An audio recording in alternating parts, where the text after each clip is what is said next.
नमस्कार दोस्तों, news time में आपका बहुत-बहुत स्वागत है। दोस्तों, सबसे पहले आपसे निवेदन है कि हमारे चैनल को सब्सक्राइब कीजिएगा, लिंक्स आगे भेजिए ताकि अधिक से अधिक लोगों तक सही समाचार पहुंच सके।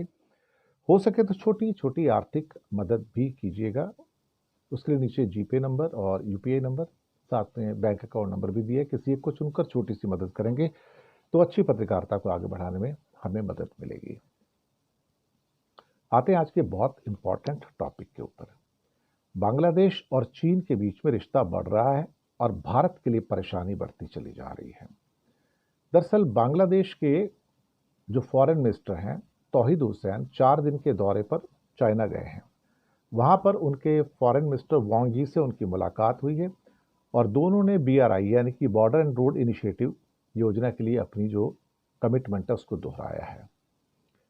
अब जब से बांग्लादेश में उथल पुथल हुई है उसके बाद से बांग्लादेश की जो इंटरिम गवर्नमेंट है उसका चाइना से जो नज़दीकियां हैं वो बढ़ती चली जा रही हैं और कहीं ना कहीं बेल्ट एंड रोड इनिशिएटिव के लिए अब तक बांग्लादेश को $4.5 बिलियन चाइना से मिल भी चुका है।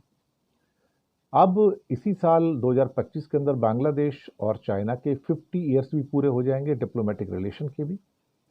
और ढाका ट्रिब्यून कहते हैं कि बांग्लादेश के अच्छे रिकॉर्ड को देखते हुए एक अच्छी खबर है कि जो 20 ईयर्स का टेन्योर था इनको जो कर्जे का था वो बढ़ाकर 30 साल हो गया, अभी 30 ईयर्स हो गया है। बांग्लादेश के लिए तो ये बड़ी लॉटरी निकल आई है क्योंकि जो लोन जो मिला था उनको करीब $6 बिलियन का लोन है चाइना का बांग्लादेश पे, कि उसकी जो रीपेमेंट थी जो 20 ईयर्स में कर रही थी अब 30 ईयर्स में करेंगे और ब्याज 2 से 3% था और कमिटमेंट फी थी छोटी सी। तो ये कहा है कि भाई इस कमिटमेंट फी को थोड़ा कम कर दीजिए और ब्याज को थोड़ा सा माफ़ कीजिए या थोड़ा सा कम कर दीजिए, 2 या 3% से घटाकर 1% कर दीजिए और 30 ईयर्स को कर दीजिएगा। तो 30 ईयर्स तो मान गए हैं वो। अब बाकी ब्याज थोड़ा कम करेंगे, 2-3% तो वैसे ही है, हो सकता है कम करें ना करें ये तो पता नहीं, अब देखते हैं क्या होता है।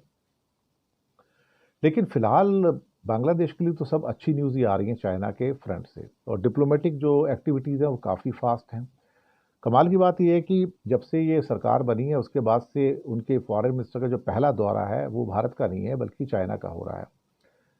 चाइना डेली के मुताबिक वहाँ के जो फॉरेन मिनिस्टर हैं चाइना के वांग यी, उनका कहना है कि ये इस बात को बताता है कि चाइना बांग्लादेश को कितनी इंपॉर्टेंस देता है और बांग्लादेश भी चाइना को कितना इंपॉर्टेंस देता है।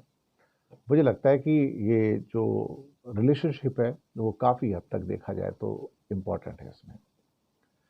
अब ब्लूमबर्ग ने भी कहा है एक रिपोर्ट पे कि बांग्लादेश और चीन के बीच में संबंध काफ़ी मजबूत हो रहे हैं।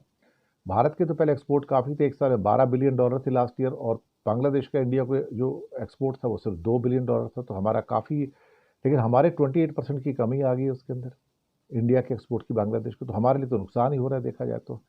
अब क्या कहा जाए, लेकिन ये हम तो कह सकते हैं कि अल्टीमेटली चीन जो है बांग्लादेश के ऊपर कब्जा करता चला जा रहा है और भारत के लिए कम से कम ये चिंता की बात है।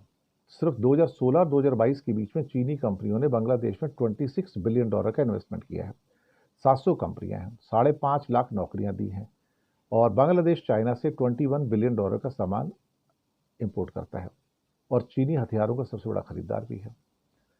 तो देखा जाए तो जितना भी इंपोर्ट हो रहे हैं पिछले कुछ सालों में तो उसका 73% तो करीब चाइना से आता है और चीन का कर्जा जो $6 बिलियन है, तो एक किस्म से कहा जाए तो काफ़ी इम्पोर्टेंट है। और इवन अभी पिछले कुछ महीनों के अंदर जब से ये इंटरिम गवर्नमेंट आई है शेख हसीना से जाने के बाद 5 अगस्त के बाद, उसके बाद भी $8.5 करोड़ का जो है इन्वेस्टमेंट चीनी कंपनियों ने बांग्लादेश में किया। तो ऐसी बात नहीं कि वो रुक गया है, वो काफ़ी कुछ हो रहा है।